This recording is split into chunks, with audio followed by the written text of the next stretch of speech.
Hello guys, welcome back to my channel. இன்றைக்கி நம்ம என்ன வீடியோ பார்க்க போகிறோம்னு பார்த்தீங்கன்னா, சாங் ஆஃப் ஹோப் அப்படிங்கிற போம் தான். இது யார் எழுதியிருக்காங்கன்னு பார்த்தீங்கன்னா, ஒட்கேரோ நோ நுக்கல் அப்படிங்கிறவங்க தான் எழுதியிருக்கிறாங்க. அதுக்கு முன்னாடி நம்ம சேனலை சப்ஸ்கிரைப் பண்ணாதவங்க மறக்காமல் சப்ஸ்கிரைப் பண்ணிக்கோங்க. பக்கத்தில் உள்ள பெல் ஐக்கானையும் கிளிக் பண்ணிக்கோங்க. வாங்க சம்மரிக்குள்ளே போகலாம். ஃபஸ்ட்டு வந்து ஒரு சின்ன ஆத்தர் இன்ட்ரோ பார்த்துடலாம். நம்மளோட ஆத்தரோட இன்னொரு நேம் என்னெல்லாம் பார்த்தீங்கன்னா, கேத் வால்கர் அப்படிங்கிறன்னு சொல்லுவாங்க. அப்புறம் வந்து கேத்லின் ருக்ஷா அப்படின்னும் சொல்லுவாங்க.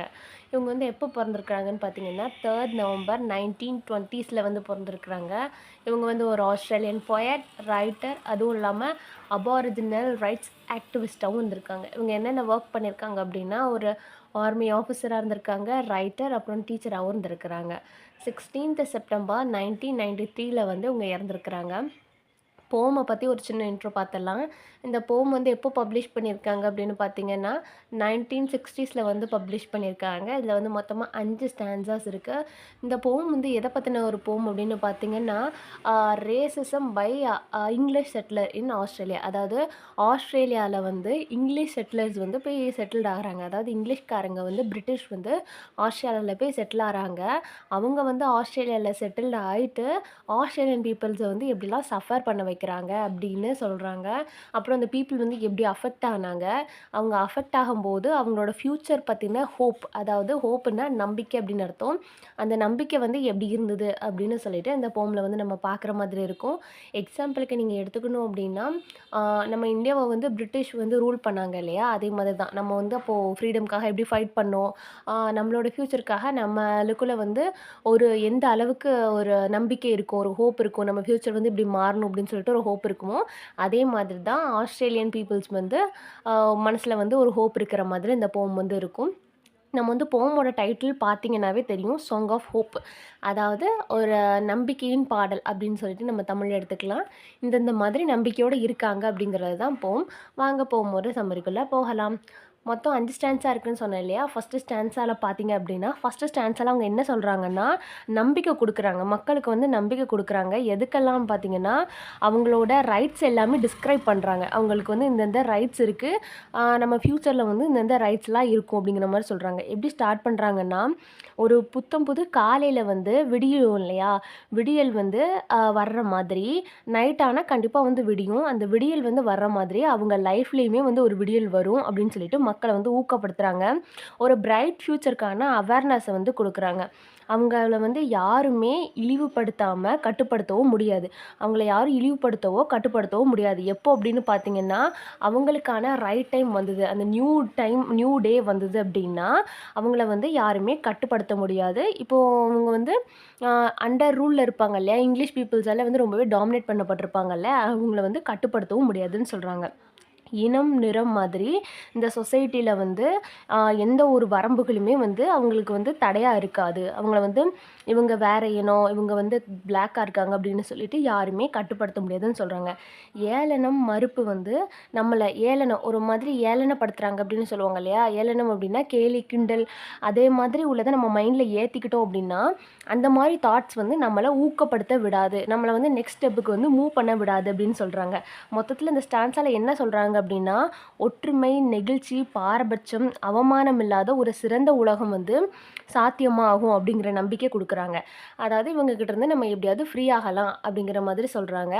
2வது ஸ்டான்ஸால் என்ன சொல்கிறாங்க அப்படின்னு பார்த்தீங்கன்னா, முன்னோக்கி போகணும், நம்ம லைஃப்பில் வந்து முன்னோக்கி போகணும் அப்படின்னா, நம்ம வந்து பாஸ்ட்டை பற்றி திங்க் பண்ணக்கூடாது அப்படின்னு சொல்கிறாங்க. ஒரு நம்பிக்கை வந்து வரப்போகுது, அந்த நம்பிக்கை வந்தது அப்படின்னா, ஒரு நியாயமான, புத்திசாலியான, ஒரு வலிமையான சமூகம் வந்து உருவாகும். அந்த நம்பிக்கை வந்துச்சு அப்படின்னா, இந்த மாதிரியான சமூகம் வந்து உருவாகும் அப்படிங்கிற மாதிரி சொல்கிறாங்க. ஒரு குறிப்பிட்ட இனத்துக்கு வந்து எதிராக வந்து யாருமே பாகுபாடு காட்ட மாட்டாங்க. இப்போ வந்து கேஸ்டிசம் பற்றி இதில் சொல்லியிருக்காங்க. ஒரு குறிப்பிட்ட இனம், ரேசிசம், கேஸ்டிசம் பற்றி சொல்கிறாங்க. அந்த பீப்புளுக்கு எதிராக வந்து மொத்தமாக சேர்ந்து வந்து இருக்க மாட்டாங்க. அதே மாதிரி சமூகம் உருவாச்சு அப்படின்னா அப்படின்னு சொல்கிறாங்க. இதில் வந்து சமத்துவ நீதி வந்து நிலவும், ஒரு முன்னேற்றத்துக்கான பாதையில் வந்து நம்ம போவோம் அப்படின்னு சொல்கிறாங்க. ஒரு பாரபட்சம், பாகுபாடு இல்லாத எதிர்காலத்தை வந்து நம்ம நம்பிக்கையோட காத்திருக்கணும், அந்த நம்பிக்கை வந்து சீக்கிரம் வரப்போகுது அப்படிங்கிற மாதிரி செகண்ட் 3 ஸ்டான்ஸால என்ன சொல்றாங்க அப்படின்னு பார்த்தீங்கன்னா, அவங்களோட ஃப்ரீடம் அண்ட் ரைட்ஸ் பத்தி வந்து சொல்றாங்க. என்ன அப்படின்னா, வெறுப்ப வந்து சகிச்சுக்கொள்ளணும். ஜாதி அமைப்ப வந்து அ தூக்கி போடுற நாள் வர்ற வரைக்கும் வந்து நம்ம காத்திருக்கணும். நம்மள வந்து வேண்டாம் அப்படின்னு சொல்லி நிராகரிச்சவங்கலாம் வந்து நம்மள வந்து சேர்த்துக்கொள்ற நாள் வந்து சீக்கிரம் வந்து வரும் அப்படின்னு சொல்லிட்டு சொல்றாங்க. ஒரு லைட் அதாவது பிரைட்னஸ் வந்து நம்மள வந்து வழி நடத்தும். அந்த வழி நடத்தும்போது நம்மளோட டார்கெட் எல்லாமே நமக்கு வந்து கண்டிப்பா கிடைக்கும். நம்ம வந்து எதையாவது நெனச்சு வச்சிருப்போம் இல்லையா? அது எல்லாமே நமக்கு கண்டிப்பா கிடைக்கும். இப்போ வந்து ஃபார் எக்ஸாம்பிள் ஒரு லைஃப்ல வந்து ஒரு கதவு மூடுனா இன்னொரு கதவு ஓப்பன் ஆகும்னு சொல்லுவாங்க இல்லையா? அதே மாதிரி தான் இதுக்கு முன்னாடி வந்து க்ளோஸ் ஆன எல்லா டோர்ஸுமே வந்து ஆ நமக்கு வந்து இப்போ ஓப்பன் ஆகும். ஆனா வந்து நம்ம நம்பிக்கையோட காத்திருக்கணும் அப்படின்னு சொல்லிட்டு சொல்றாங்க. ஒரு காலத்துல வந்து நம்ம யாரையுமே அணுக முடியாத நிலைமை இருக்கும் இல்லையா? இப்போ வந்து நம்ம அவங்க கிட்ட வந்து நம்ம சீக்கிரம் போய் அவங்க கிட்ட பேசவே முடியாது.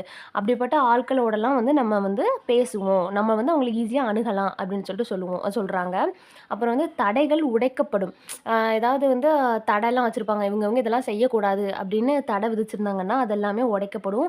அப்புறம் வந்து ஒரு தனி நபரோட ஒரு சிங்கிள் பெர்சனோட ட்ரீம் கூட அவங்க வந்து ஃப்ரீடமா வந்து கனவு காணலாம். அவங்களோட ஃப்யூச்சர பத்தி வந்து அவங்க இப்படி இப்படி இருக்கும் அப்படின்னு சொல்லிட்டு இமேஜின் பண்ணலாம் அப்படின்னு சொல்லிட்டு 3 ஸ்டான்ஸால வந்து சொல்றாங்க. 4த் ஸ்டான்ஸால என்ன சொல்றாங்க அப்படின்னா, ஒரு ஹோப்ஃபுல்லான ஃப்யூச்சர வந்து இமேஜின் பண்றாங்க. அவங்களுக்கு வந்து ஃப்ரீடம் கிடைச்சது அப்படின்னா, ஒரு ஹோப்ஃபுல்லான ஃப்யூச்சருக்கு வந்து அவங்க எப்படி எப்படி இமேஜின் பண்றாங்க அப்படின்னா, ஒருத்தர்ட்ட போய் பேசுறாங்க. அவங்க யார் அப்படின்னா, ஒரு ஃப்ரீடம விரும்புற ஒரு பெர்சன்ட்ட போய் பேசுறாங்க. அவர் என்ன சொல்றாரு அப்படின்னா, ஃப்யூச்சருக்கான வாக்குறுதிய வந்து அவங்கள்ட்ட வந்து குடுக்குறாரு. அவங்க முன்னேறது வந்து ஒரு சவாலா இருந்தாலும், இங்கிலீஷ் செட்டிலர்ஸ் எல்லாம் மீறி அவங்க முன்னேறது வந்து ஒரு சவாலா இருந்தாலுமே, அந்த சவாலெல்லாம் எதிர்த்துட்டு வந்து கண்டிப்பா அவங்க வந்து முன்னேறுவாங்க அப்படின்னு சொல்றாங்க. இப்போ வந்து எப்படி நைட் முடிஞ்சா கண்டிப்பா வந்து மறுநாள் காலையில விடியும் அப்படின்னு சொல்லிட்டு நம்ம நம்புறோமோ, அதே மாதிரி வந்து இவங்களுமே வந்து நம்பிக்கையோட இருக்கணும். அந்த நெக்ஸ்ட் டே மார்னிங்க வந்து அந்த விடியல வந்து அவங்க எப்படி கம்பேர் பண்ணியிருக்காங்க அப்படின்னா, நெக்ஸ்ட் டே மார்னிங் வந்து நமக்கு புது ரைட்ஸ் கிடைக்கும். நம்மளுக்கு தேவையான வாய்ப்புகள் வந்து நம்மள வந்து வெல்கம் பண்ணும் அப்படிங்கிற மாதிரி இது சொல்லியிருக்கிறாங்க. அப்புறம் நமக்கு புது புது கான்டாக்ட் கிடைக்கும். ஒரு ஃப்ரெண்ட்லியான ரிலேஷன்ஷிப் வந்து உருவாகும். நெறைய பேரோட கான்டாக்ட்டு, ஃப்ரெண்ட்லி ரிலேஷன்ஷிப் வந்து நம்மளுக்கு கிடைக்கும் அப்படின்னு சொல்லிட்டு சொல்றாங்க. ட்ரீம் டைம் அதாவது கனவு நேரம் அப்படின்னு வந்து சொல்றாங்க. நம்மளோட கனவு வந்து நமக்கு வந்து ஒரு ஹாப்பினஸ் குடுக்கும். அந்த கனவு எல்லாமே ஃபுல்ஃபில் ஆகும் அப்படின்னு சொல்லிட்டு, ஃப்யூச்சர் பத்தின எக்ஸ்பெக்டேஷன்ஸையும், அந்த எக்ஸ்பெக்டேஷன்ஸ் எல்லாம் ஃபுல்ஃபில் ஆனா எப்படி ஒரு உற்சாகமா இருப்பாங்களோ, அப்படி வந்து அந்த உற்சாகத்த வந்து வெளிப்படுத்துறாங்க. புது புது கனவு நேரங்கள்லாம் வந்து அவங்க லைஃப்ல அவங்க ஃப்யூச்சர் வந்து இப்படி தான் இருக்கணும் அப்படின்னு சொல்லிட்டு ட்ரீம்ல வந்து இமேஜின் பண்றாங்க அப்படின்னு சொல்லிட்டு சொல்றாங்க. 5த் ஸ்டான்ஸால என்ன சொல்றாங்க அப்படின்னா, ஒரு ஜெனரேஷனோட ரிலேஷன்ஷிப் பத்தி வந்து டிஸ்கிரைப் பண்றாங்க. எப்படி அப்படின்னா, அதாவது நம்மளோட ஃபாதரோட ஃபாதர், நம்மளோட ஆன்செஸ்டர்ஸ் முன்னோர்கள் எல்லாருமே வந்து துன்பப்பட்டாங்க. அத வந்து நம்ம ஒத்துக்கணும். ஏன்னா, அ அவங்க வந்து நம்ம இங்கிலீஷ் செட்டிலர்ஸ்க்கு அடியில வந்து ரேசிசம்னால ரொம்பவே துன்பப்படுத்திருக்காங்க. நம்ம வந்து அத அக்செப்ட் பண்ணிக்கிட்டோம். ஆனா, நம்மளோட அப்பாவோட அப்பா, அதாவது நம்ம தாத்தா எல்லாமே கஷ்டப்பட்டாங்க. ஆனா, அவங்கலாம் என்ன நெனைப்பாங்க அப்டின்னா, நம்ம குழந்தைங்களோட குழந்தைங்க. அதாவது நம்ம குழந்தைங்களோட குழந்தைங்க வந்து மகிழ்ச்சியா இருக்கணும். அவங்க லைஃப்ல வந்து அவங்க ஹாப்பினஸ மட்டும் தான் பார்க்கணும். நம்மளோட நெக்ஸ்ட் ஜெனரேஷனுக்கு வந்து ஒரு ஹாப்பியான லைஃப் குடுக்குறது வந்து நம்மளோட கடமை. அந்த கடமைப்பட்டுருக்கோம். நம்ம கஷ்டப்பட்டாலும் நம்மளோட நெக்ஸ்ட் ஜெனரேஷன் வந்து நல்லா இருக்கணும் அப்டின்னு சொல்லிட்டு நம்ம நெனைப்போம் இல்லையா? அதுதான் இதுலயும் சொல்லியிருக்காங்க. நம்ம வந்து துன்பப்பட்டாலும் நம்மளோட நெக்ஸ்ட் ஜெனரேஷனுக்கு வந்து ஒரு ஹாப்பியான லைஃப் வந்து காத்துட்ருக்கு. அந்த ஹாப்பியான லைஃப வந்து குடுக்குறது வந்து நம்ம கையில தான் இருக்கு. அது வந்து நம்மளோட கடமை அப்படிங்கிற மாதிரி சொல்றாங்க. இதோட இந்த போமோட சம்மரி முடிஞ்சுது. ஆனா இதோட பேக்ரவுண்ட் என்ன அப்படின்னு சொல்லி பார்த்தீங்க அப்படின்னா, அதாவது ஆஸ்திரேலியன் பீப்பிள்ஸ் வந்து ஆஸ்திரேலியன் பீப்பிள்ஸ்க்காக தான் இருந்தது.